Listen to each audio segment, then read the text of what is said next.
৭৩ বছরের পুরনো কৃষ্ণনগর চকের পাড়া ঠাকুরবাড়ির দুর্গাপুজো স্বপ্নাদেশে শুরু হয় দেবী আরাধনা।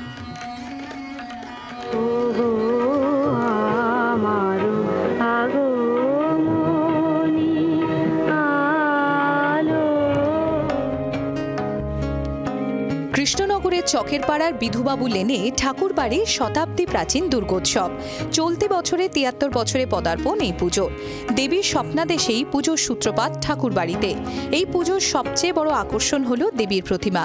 দুর্গা মূর্তি সাধারণ হলেও লক্ষ্মী, সরস্বতী, কার্তিক, গণেশ এখানে পূজিত হন পুতুল মূর্তিতে।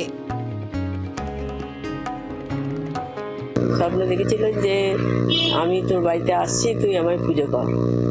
হ্যাঁ, আমাদের যেখানে বলি হয় সেখান থেকে উনি স্বপ্নটা দেখেন।